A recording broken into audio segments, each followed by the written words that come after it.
Well, it's certainly one of the most dramatic moments in a long time. But like many dramatic moments, it's more drama than an event. What we have to understand is first that the Russians did this because they had to. They wanted to recover the borders they had going back to the 18th century to protect themselves. This is not the beginning of this. The beginning of this was in Belarus when they maneuvered the elections. It was followed by the affair in South Caucasus, where they manipulated the situation. And then it was also recently in Kazakhstan, where the Russians sent in peacekeeping forces. But the key for them is the hardest thing for them to get, Ukraine. Ukraine is what saved them from Napoleon. It saved them from Hitler. It is the deep entity they want. So they set up tanks all around it, did nothing for a while, and then handed demands. One demand was that Ukraine not be admitted to NATO, which was easy because we were not going to admit them to NATO. The second was a deal killer, that no NATO forces be deployed in Eastern Europe or weapons given to them. And they knew that was a deal killer, so they wanted a crisis. They wanted these tanks there, and the United States immediately after that said, the Russians are attacking. Biden 3 times a day has announced war is imminent. We know they're coming. The United States made it more intense than it was. And now we are in a situation where the Russians have invaded part of Ukraine. But it has to remember, this part of Ukraine revolted against Ukraine because it's primarily Russian, and they want to be part of Russia. And the Russians had troops in there for a long time, special forces troops, little green men. So they invaded something they held. So at this point, when you look at the whole map and the thing, almost nothing has happened. But it's certainly been exciting to listen to. What's Putin's end game in this kind of calculus in the shorter term? Is he succeeding, or is it not working out the way he hoped? He hoped that he could split NATO, and particularly Germany. And the Germans interested in fuel from Russia and various business deals with Russia, they would break. And if they didn't get Ukraine back, but they at least managed to split NATO, that was fine. Initially, Scholz, the chancellor, seemed to go with that line. We're not going to give weapons to. And then there were several conversations, including a meeting with Biden, and he shifted his line directly back. So that, except for Hungary, every country has basically taken the same position. And that means that he really can't do this unless he wages a full-scale war, which he can't. And he really is now in a difficult position. I mean, he's invaded an area that wasn't necessary to invade. The Americans basically triggered some minor sanctions, and it's his move. And that's a tough place to be in now. The United States did not want to threaten the Russians militarily, although there's a substantial amount we could do. By repeating over and over again that Russia is about to invade, when the Russians are saying, no, we're not going to invade, don't worry about it, and he's saying it, he raised in their minds a possible American military action by air, by missile, and so on and so forth. And what I think Biden was trying to do was raise the stakes of the Russians. Let them know, without actually threatening them, that you don't know what we're going to do. So if those tanks roll forward, you don't know if American missiles are going to come in there. And he wanted to create an uncertainty that would limit Russia's ability to move, and I think he did.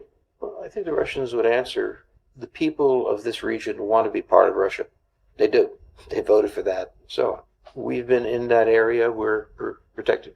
The important thing to focus on is that aside from the hysteria in the media, nothing has happened. The key thing to watch is the Russian tanks located in 3 regions have not moved. Russia has made no military move. Aside from this one, international law is sufficiently ambiguous on everything as to whether this isn't or not.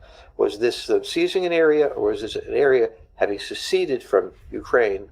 But what's been happening is the level of intensity, we are nearly at war, is not what Putin wanted.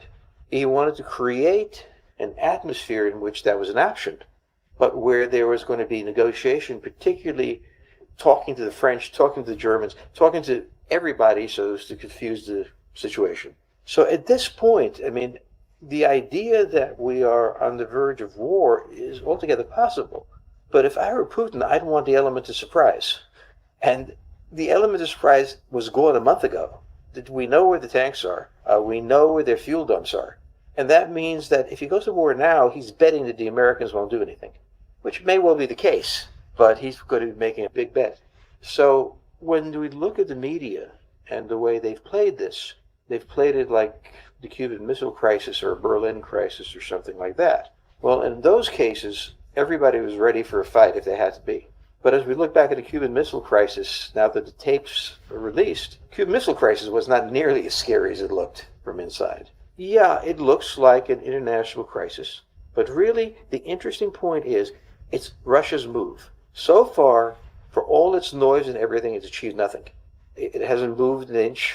It's not gotten NATO to shift. Nothing. Now we have at least one senior retired general calling for his resignation, which in Russia is not a normal event. He thought he would get the Germans to cave. It meant that NATO would cave. That meant the United States would be alone and wouldn't go into it. None of these happened. So the question is now, what does Putin do? So far, he invaded a country he occupied, and he's got to do something. Why is this conflict relevant to China? Well, on the one side, it certainly looks good to have a lie, and China doesn't have many lies. Their only formal lie is Pakistan, which is not necessarily the heaviest weight to throw. Okay, so it gives both countries this illusion of strength, but the problem is they can't help each other. From a military point of view, China is essentially a naval power protecting its east coast. It has an army, but it's primarily for defenses internally. The Russians have no navy. Well, that's not true. They have a navy, and it's not a bad one, but it's not going to be able to sail over to the Pacific into Chinese. Where China might be able to help them is in case there is sanctions, maybe the Chinese can transfer money or something on that. On the other hand, the Chinese have huge economic problems now. Their annual report came out the other day and said our basic goal is to increase the well-being of the peasants. And that indicates they're off of the eastern cities, the tech companies and everything else, and they don't have that much cash after the collapse of the real estate system. So it's a great symbol, and they really like doing it, but the American answer is interesting. They put 2 carrier battle groups right near the South China Sea. So what we signaled was, we have enough force for both of you. And we do. We are in that position. Force them to make the move. Just lean back, get your fighters, get your attack planes in position without announcing it to anybody, and call another meeting of NATO maybe. Just do nothing. The Russians have opened up this can of worms. They're going to have to figure out how to get back in the box. Don't help them.